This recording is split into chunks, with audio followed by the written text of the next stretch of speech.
And I want to go now to Danny Jones. He's the friend of the victim, Travis Alexander. And I want to remind everybody, Travis Alexander is the victim, and now he's being victimized again, it sounds like, all over in court.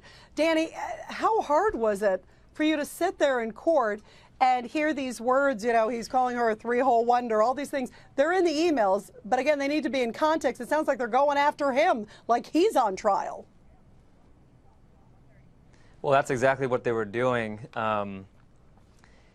You know, I mean, I don't really understand your question. How do I feel about hearing those words? I mean, and I don't know. I mean, how would you feel if somebody... I was going to say, how did, you know, as a friend to sit there and feel like here your poor friend has been murdered and now his reputation's being dragged through the mud? Well, see, I think that's the big problem, you know, and especially, you know, on the media. Like, this isn't a trial about, you know, how good of a Mormon he was or how well he lived up to his religion or what his sexual fantasies were. You know, I think one thing we have to all remember here is this is a human being, and he's not perfect. I'm not perfect. You're not perfect. Nobody is. I don't care what religion you are. And, you know, it looks like that during that season of his life, you know, temptation got the better of him on some of the other things. But, you know, I think we all need to remember the main thing of this whole trial is these three things. Is, did she murder him? Well, obviously. Was it premeditated? Yes. And was there self-defense? Was it because of self-defense? There's no way in hell it was. Because, and here's why. Because why would she dye her hair color? Why would she rent the car, turn her license plate upside down, pull the battery out of her phone, accidentally get lost and show up in Arizona? You know, stage the scene after she kills him. I mean, it's absolutely ridiculous. Danny Jones, you're the friend of Travis Alexander. When did you meet Travis? I met Travis sometime in 2004. And so you met him before Jodi met him. Jodi met him at that Las Vegas convention in 2006. Did you ever meet her? Mm-hmm. And what were your impressions of her? I did meet her a couple times. The only time that I really saw her and Travis together was, you know, at business functions in a meeting with, you know, 200 other people.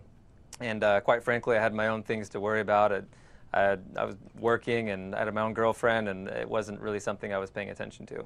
You know, you knew Travis, and you're hearing these allegations, sort of painting these two different pictures of him, if you will, in court. Did you ever see anything where he had a violent streak or an angry streak? It sounds like as the defense is trying to lay the claim for self-defense. Absolutely not. You know, I know Travis on you know, more of a personal level sometimes. You know, we met, and you know, he was a mentor of mine in the business, and we became really good friends. And he's come over to our house for dinner, and my friend's house for dinner. I've stayed over to his house, you know, numerous times, and you know, we went on a cruise together. We even trained on stage in front of hundreds of other people together here in Arizona. And you know, he was the comedian. He was funny, gentle, very, you know, honest. And you know, I think if they're trying to use the whole, you know, violence, if he really was a violent person and a raging person, that's going to show up in other areas of your life that a lot of other people are going to be able to see. And not one person that knows Travis has come out and said, yeah, he was that person. It has no merit on anything. There's no way.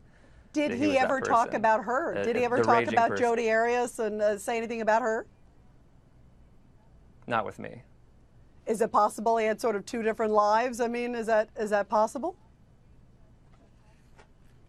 You mean with Jodi? Yeah, I mean, just, you know, sometimes people are one way with one person and one with the other. Although, as I keep saying, I mean, if somebody has a violent streak, the cops would have been called out. Something would have happened. We're not hearing any of that.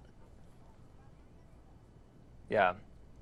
You know, I mean, we're all human. I mean, but as far as the whole violence part, it wouldn't have happened. Not out of Travis. He was the most genuine person that I've met in a long time, and had a heart of gold. And I think that they're using the whole violence thing because that's what else can she say? She's already changed her story 2 or 3 times, so she has to rely on this. And of course, Travis isn't around to back himself up, so we just have to take things out of context. And you know, so that's all she can use.